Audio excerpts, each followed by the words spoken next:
Up next on UBC, brought to you by Hammam Spa and Salon. Drift to serenity.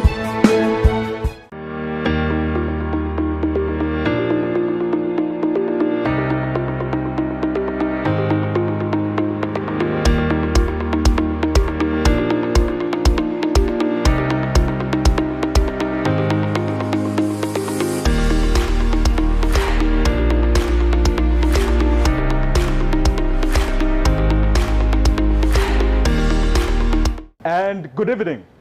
Welcome to the best of the good life. My name is Drago. Now on this show we give you access to people who are doing magnificent things. And today I bring to you a special gentleman. People who are into entrepreneurship, the arts, and people who are into leadership. The person I have today on the show is a prolific gentleman, the founder of Bravo Shoes, a very big brand that has thrived for over 19 years, he says. He is the CEO and the recipient of the 2014 Best Children's Shoes Award. Ladies and gentlemen, with no further ado, allow me to introduce to you Mr. Yesigye Brian. But before we do that, you're going to hit me for the cliffhanger. We're going to take a little commercial break. When we return, I'll introduce to you the brains behind this big brand. So don't go anywhere, stay tuned and follow us on all our social media outlets. Go on Chilling UBC TV and please tag along.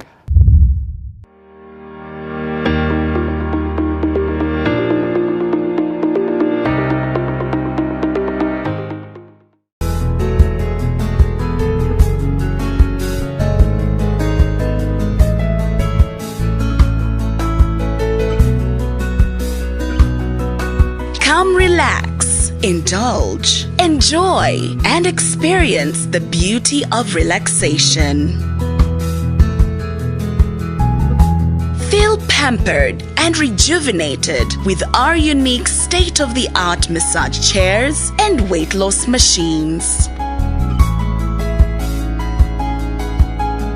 Hammam Spa and Salon is located at Fairway Hotel. For bookings, contact us on 0414-671-775 or 0701-323-212. Hammam Spa and Salon. Drift to serenity.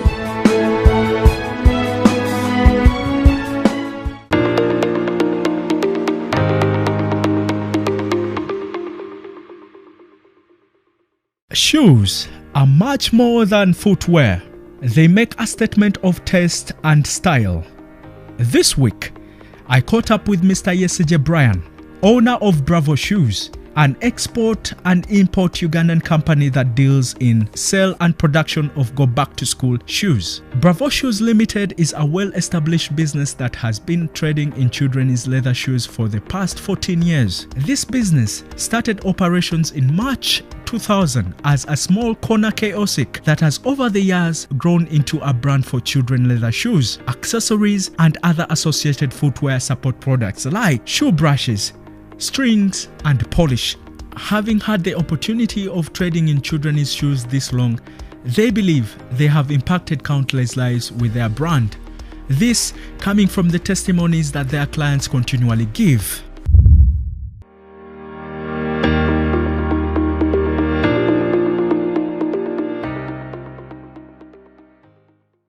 Now, as I promised to you that I'm going to feature amazing men and women that are doing incredible things. Some you've heard of and some you've never.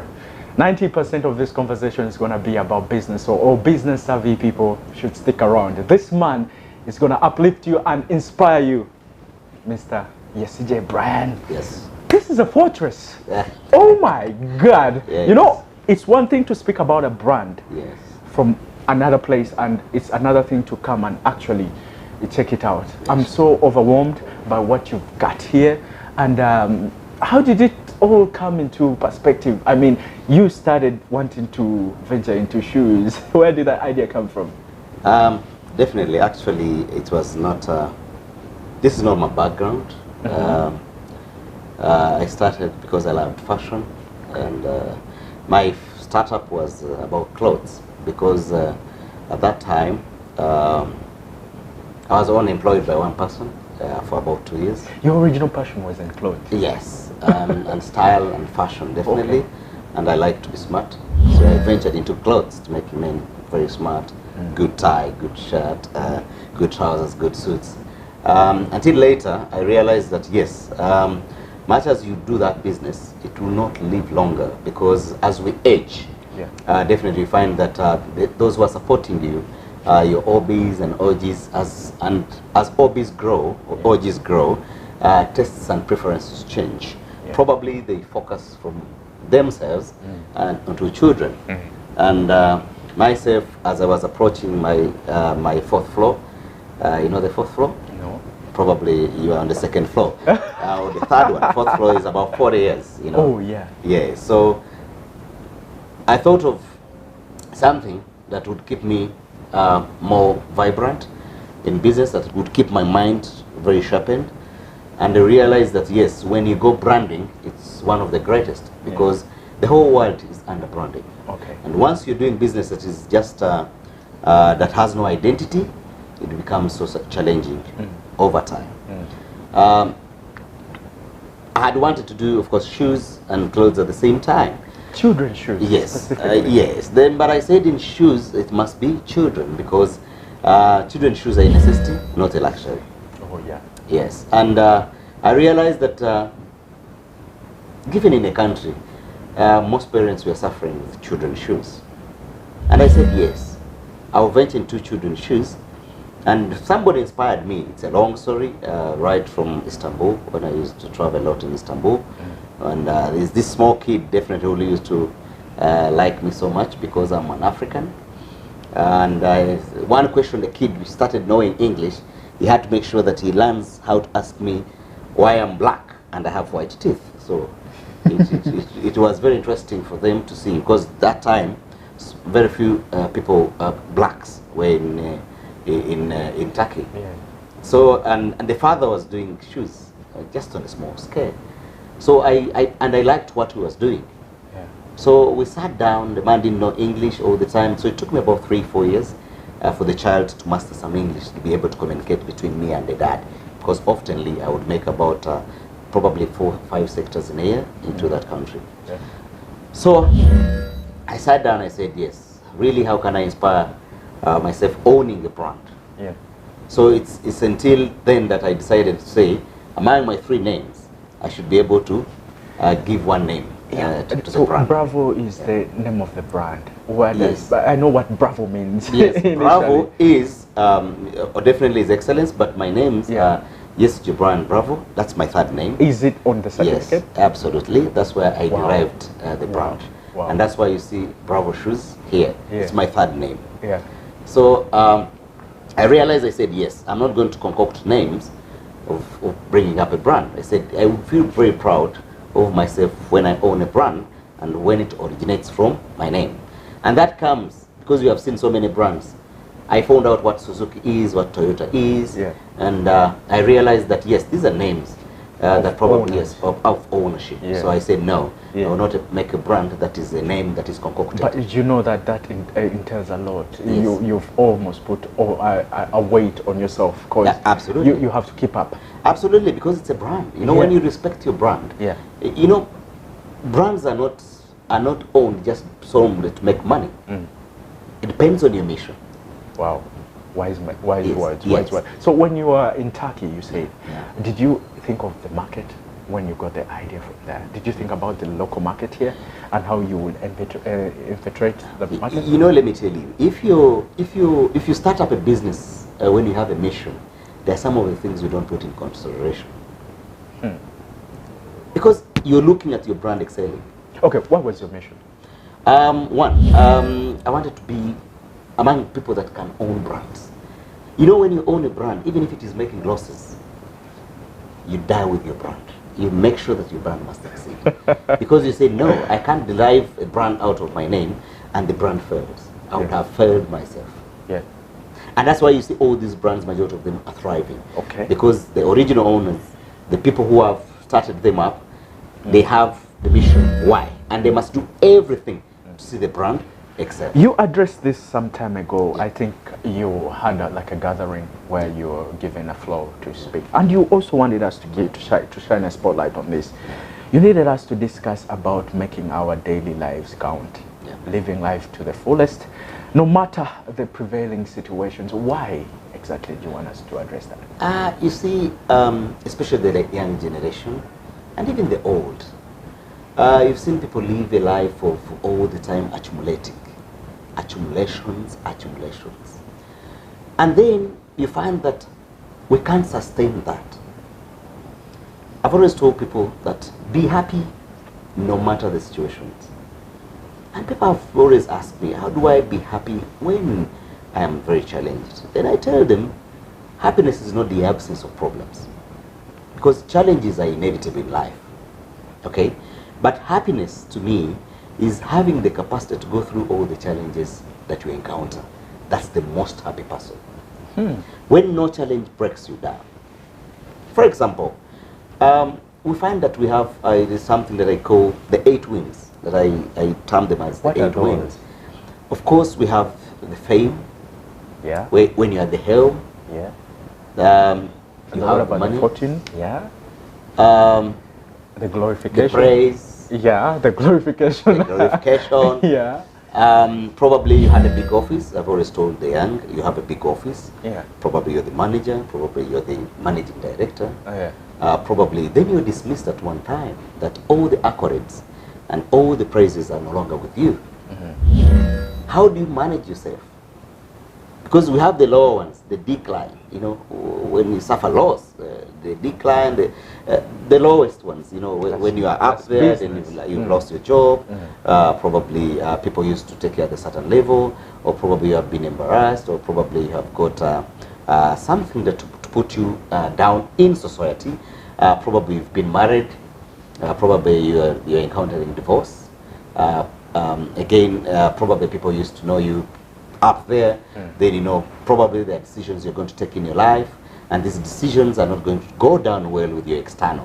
The external means the people that know you. It may be your family, it may be the country, it may be your office, everywhere. So how do you go through that? It's about all this comes after accumulations. Probably you have accumulated a lot of money and you have been encountered with a lot of catastrophe. Probably sickness. I always tell people, sometimes we have money, you think that if I have my money, I can't fall sick. Then you get sickness that they will declare to you that this sickness cannot be cured. But all the time you are accumulating money. Accumulating money, probably to have security. But that doesn't add up. But once you're going through life, I'm a businessman. Of course, everybody thinks that every businessman is greedy. I tell you, once you build your business under greed, this is where we suffer all these challenges. But when you realize that, yes, much as I'm accumulating, at one time I may be challenged with either sickness. Probably they can declare you cancer. But you have had a lot of money. So how are you going to survive with that? So we need to have that emotional stability, that as much as we accumulate, just know life is the simplest. Now the conversation is going to keep on flowing.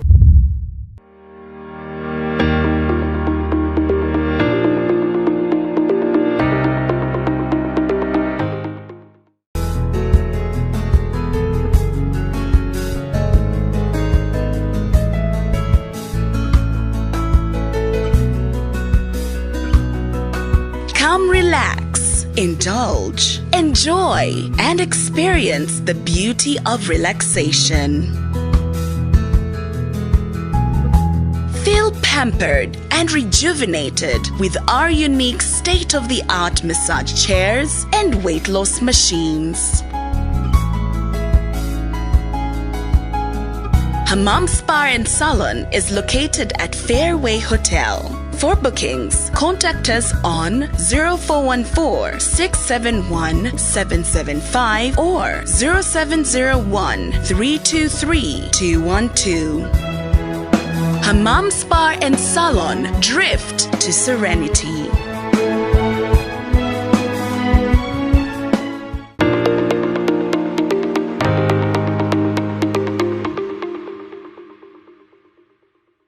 Now, as the world is busy coping up with seeing Bravo Shoes as just a shoe brand, this gentleman is so wise. He's already developing some other concept that tackles the carb diabetes. We're also going to pitch in all that. But yeah, we're still conversing here with Mr. Yesigye Brian, who is a prolific ambassador and owner of Bravo Shoes. So, Mr. Yesigye, yes. Tell me something. This could be, a lot of people would debate this or they will challenge this when you say that you actually started this business with 100 grand. How true is that? You see, as I tell you, myself, I never went to school that much. I am a dropout, actually. Whoa. Yes, which I didn't tell you. I am a dropout. Which level? High school. I'm a high school dropout. What happened? Of course, I'm a village champion, born out of down there in the village, definitely. Of course, the time, school fees having been a challenge. Oh, yeah. But in school, I was a very bright student. Yeah. And if that time the government was taking bright students, Yeah. I'd have gone much more bigger things. But I came out because I felt I couldn't sustain myself in school. Okay. Yes, I don't own any inherited things. Of course, coming from a peasant family, I had nothing to do unless that I used the little that I had. Okay. I want you to elucidate how you turn 100 grand into this fortress. You know, you see, when I got a job at my O level, I got a job from a family friend who is still up to now in business and employed me for 2 years. And at that time, this building where I am was opened. Then at that, of course, there was partitioning where you could have. Is this the city center complex? Yes, that was in 2000. Wow. Year 2000. This is when I came in here. As you see that I've been here for 19 years. It's where I've grown. It's where I've expanded. It's where I've done whatever I want. Wow. I just started in a small corner. How many shoes did you have? That time was in clothes. Oh, you're in clothes? Yes, in clothes, as I told you that. How much stock did you have? Not less than 7 shirts. Wow. Just that. Yes. What has thrived me is that when I used to work, people used to like me, even other people were doing the same clothes.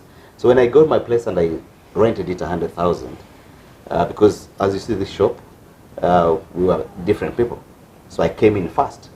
So I got my place, 100,000, and paid for 1 month because there was somebody. The shop didn't have people, and I was appointed to be the person to lead the shop. So what I did, I went down there. Friends of mine gave me shirts, and I would put there. That time you'd put shirts, and in a few minutes people are looking for shirts, and you're able to sell. Then you run back, and then get and put there like that, because it was easier for me to go downtown and put there. Yeah. But what made me thrive, I want to show you, is the honesty, because people used to trust me. Oh. Yes, and once you're trusted, it's easy to make business. True. But the problem is that we're not trusted even when we have nothing. And I want to show you that the corrector security of a poor person is trust. Wow. And once you have that, you grow. Because I was going to ask you, how have you managed to build on your clientele? And trust is the background. Absolutely. When you're trusted, anybody can deal with you. But the problem is that these days the young are not trusted. Even if you have the money, you have the capital, you're not trusted. Besides, you're not even honest on your own clients. If you're not honest on somebody who deals with you, you can't be honest to your clients. So as I've always told people that there are 3 secrets to success. Only 3, I've always told people. Number 1 is integrity. Number 2 is integrity. And number 3 is integrity. So those are the 3 secrets. Because where integrity is, if you don't have money, people are ready to trust you. People will give you the money. People will give you the stocks. People will give you whatever you want. Yeah. So that's why I tell people, it's not about money starting up a business. Sure. Even when you're most honest and you approach me, say, I have my idea, and somebody feels you honest, somebody can easily tell you, go and start up a small business here. Probably go and be my agent or be my franchisee, because you're honest. Yeah. And once you're honest and you exhibit it, it becomes easier for you to thrive. So most people, that's why I tell people that most businesses that have started with money have collapsed. Okay. And when it comes to children's shoes, which by the way, you're an award winner. I don't know who gave you that award. Actually, it was among the first top 40 entrepreneurs. Wow. Below 40 years. Wow. That time I was below 40, but now I'm 40. So, Third floor. Now you're in the fourth floor. so I don't know now whether they will still consider me. Yeah, you have Oh, branded this kind of merchandise to be 100% leather. Yes. Is it? Yeah, definitely. Okay. I wanted a brand. You see, branding, a brand has a lot of things that goes behind it. It's not about having a brand. It's about knowing the quality that you want to attach your brand. So this can go for around 12K. Is it? 120,000.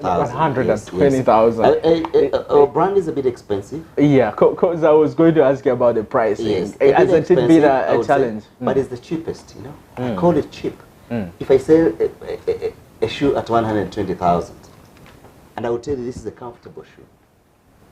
Okay? Yeah. Quality, and I guarantee you for 1 year. People buy shoes every term, 50,000. Yeah. By end of year, Yeah.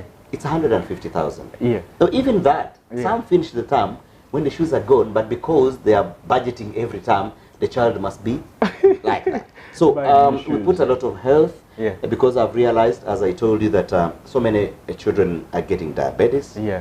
And we realized that all food deformities, all food challenges, even for big people, they all originate from the feet. No, that's the side gig. Yes. It's called what? Because I know what you deal with, diabetes Yes. in children. We're into diabetic food. It's diabetic food care. So you It's sell our other health part. food. Yes, as well. So we mind the shoes we're giving to these children. Okay. Okay? Oh, wow. Quality shoes, because most of the deformities come in that. Okay. Now, it's until when I realized that there's so many children are now getting a challenge with diabetes, it's when we introduced the diabetic footwear for the big people. Okay. You get it? Because, but when you realize all that comes to from the poor footwear that we're having. And most people do not know that. Once you get to 30 years, 30, 40, you must mind the kind of shoes you're wearing. But in this country, people do not know. Really? Yes, of Teach course. me. Yes. Teach them. How does A lot of people footwear are being have to amputated. do with Of health? course, there's a lot of compression. You know, all your nerves are ending down on your feet. People do not know that. And once you find that your system, the neural system, is not operating very well, definitely the first challenges will come down. So that's why you see the people with diabetes, majority of them are losing their feet. I'm starting to worry about the kind of shoe I'm putting. Can you Yes, approve of this course. kind of shoe I'm putting on? Is it? Yeah, when you're still okay, well and good. But you see, you sit a lot in your offices. Most guys are having challenges because of sitting a lot. Okay, and the lifestyle has changed. What happens to seasons? Because seasons are too affected by seasons. Sometimes children are back from school, and the other times It are going to happens. school. Life is a meander. It's up, it's down, man. Not every time people are buying food, isn't it? So all that happens. Before we go into that, I wanted to let the viewers, especially the young men of your age, struggle. There's so many mistakes we're doing, and yet you get to 40 years, you tend to regret. Especially, I would go back to the feet. I'd go back to the feet. Most young men have a lot of infection, but they do not know. Which kind of infection? Once you smell feet, and when you're beyond puberty and adolescence, why would you smell feet? Maybe it's a hygienic thing. Probably majority of them have infections that an you do not infection. know. And by the time the doctor realizes that you have an infection, it's 10, 15, 20 years. And those infections come in repeating socks, repeating shoes. If you are put on shoes today, don't repeat them tomorrow. Make another day. I'm also going to be introducing a spray that it's a disinfectant that the young men, once you go back home, disinfect your shoes. Because all those infections are coming because of repeating socks and repeating shoes. And yeah, any last message you want to put out there for anybody Yeah, watching? it's nice. And tell people how to catch up with Bravo Shoes Yeah, and how to follow them. I am very grateful being part of your chilling. It's a very good one. I followed it up. I was following it up. I've realized that this is the way to inspire the young. Yeah. And the young should not rush. Drago, let's not rush. We're not rushing for nothing, guys. Be at what you are. Make it better. consistently keep at it, okay? Don't allow to be diverted. You know, we have a lot of ideas, then somebody comes and diverts you, maybe somebody who did it and failed, then thinks you're gonna fail as well. So a lot of diversions for the young. And once you like something, go for it. Don't mind about what the public says. We are distracted because people think, probably, how do you do this? How do you, you know, in society. So society has done a lot to bring us at the back. But me, I say, keep at what you want to do. As simple as that. Okay. How can they follow you? Definitely Bravo Shoes is a page. Bravo Shoes UG. Bravo Shoes is, we have a Facebook page. Yeah. For our page, then we have Team Bravo Shoes. Yeah. It's also another page for Team Bravo Shoes. And Our these website, pages, by the way, these pages are doing well. very active. Yeah. We have so many followers. even we have the most, the best e-commerce website. Special thanks to my crew and the managers and most especially God. Bye and take care.